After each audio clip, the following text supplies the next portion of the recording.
Hi folks, welcome back to the Hoard. It's a nice cool day today, but it'll stay dry for a half hour, then it'll rain for 10 minutes and stay dry for a half hour, so it's hard to get much of anything done. This is a video I've been wanting to make for a while now, and I just figured I would take this rainy day and get it done. Now, everyone wants to be a YouTube rock star, and if I can make a few suggestions to those folks out there before you get started or get too far on that journey. First of all, I got my good Honda hat on, my stained t-shirt, and I might as well do a video, First of all, one of the first things I recommend before you get too far with your channel is go get a post office box. That way, if you want to send somebody something, or if somebody wants to send you something, it could go to a post office box and not right to your house. I don't need to go into any stories about internet security, but I'm sure it's a good idea that you try to keep your YouTube address and your personal address separate. Secondly, this is a track phone. I just happen to use track phone. This is my burner phone. I use this phone exclusively for YouTube. That way, for anybody who I give this number to from YouTube, I know where to find them. They're on this phone. They're not mixed with my other cell phone or my home phone. And once again, it's a way of, from a security point of view, it's a way of, keeping some of your personal information off of YouTube, right? If your home personal number is out, they can really find out about virtually everything about you. I personally like using TrackPhone. This is not a paid advertisement for TrackPhone, but I like TrackPhone because if I do a reverse lookup on my phone number, I find nothing. I find absolutely nothing when I do a reverse lookup. I started doing a lot of the reverse lookups. It's on a white page website, whitepages.com or something like that. Anyway, I started doing that, particularly with the Craigslist deals, to make sure that I'm not going into a bad situation where I'm going to find myself out in the hills of nowhere dealing with a bunch of bandits. So whenever I cut a Craigslist deal or an OfferUp deal or even a YouTube deal, when I get a phone number, I normally do a quick reverse to see if it matches up to the information that the person is willing to give me. If it doesn't, then I get a little suspicious and start asking a few more questions. So, you have your cell phone, you have yourself an address, and you have yourself a camera, and you're ready to make YouTube videos. One last note of caution or suggestion. Think a little bit about what you're videotaping before you push the button. The story you might have about Aunt Tilly getting drunk, falling down the stairs, and running off with the postman, you might find it very amusing, but Aunt Tilly's family and the postman's family and a bunch of other people might not find it in very good taste. Not only should you be careful about your phone number and your address, if you happen to get another YouTuber's phone number or address or anybody else's phone number or address, you should treat it better than you treat your own. Maybe you don't care if the world has your phone number and address.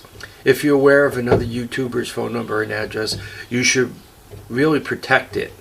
I know the people who have my phone number and address from YouTube would basically guard it, more or less with their lives, as I will theirs. right? Because if somebody trusts you enough to give you that information about themselves, the last thing they need is for that to get out on the air.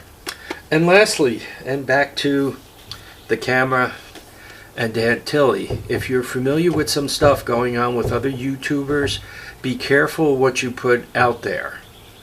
You know, the last way a person wants to find out that their wife's having an affair or something is when their best buddy puts it up on YouTube for them, right? That's as bad as Facebook. A lot of times a bunch of us are all together in YouTube. We kind of have our YouTube family, and you know, that's a trust thing. If you trust people enough to get to know them, to have them to your place, you go to their place, you exchange phone numbers, addresses, maybe send some items back and forth, Christmas cards or whatever it may be. You know, remember to protect that information even more stringently than you protect your own information. Basically, if you don't want the same info for you out there, be aware that somebody else definitely wouldn't want that information out there for them. Or if you really don't care if your phone number's out there, that might be good for you, but for other folks it may not be good. A few other quick YouTube suggestions. Beware when you're shooting a video what's going on around you. I've been tagged by YouTube for having music going on in the background from the radio. Particularly the one time they got me for one of my wife's piano students was playing and singing, so I got tagged for YouTube for that. I also get tagged, and I've had this happen a few times. See how I have handwritten schematics here, handwritten stuff. I've posted stuff from Honda manuals and all that. You know, as I'm going through the schematic, I'm doing it right in the manual. And I've had trouble with YouTube. I get little notes saying, do you own the copyright? Same thing with music in the background and stuff like that. You get a little tag saying, do you own the copyright on this? They haven't made me take anything down. They haven't made me take anything down, but they you know, you have one copyright violation, and then you can't monetize the video. But even worse than that, they start looking at you a little closer. You kind of get on double secret probation. And I think once they're looking at you closer, you could have more trouble with YouTube. So be aware what's going on around you. Try not to shoot video while, you know, your drunken buddies are having a naked pool party behind you, because if that gets on the video, it's not going to be good for you or them. Once again, people deserve their privacy. There was one other thing I wanted to tell you guys about, but it seems to have slipped my mind. Shoot. Well, and it's tough being senile. I guess that about covers it. Folks, I really want to thank you guys for watching and commenting and subscribing. Please like and subscribe, or please like and comment on this video. Let me know what you guys think. Also, I'm sure there's a bunch of other suggestions out there.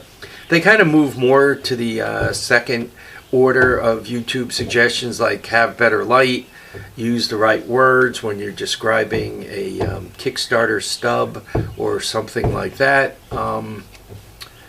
But normally the big ones for your own safety and all that is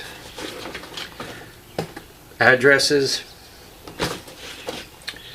and telephone numbers. It's best to keep your personal life separate from YouTube. Folks, I want to thank you all once again for watching, commenting, and subscribing. Feet down, heads up. You all go out there and have a good day and enjoy all your days. Bye now.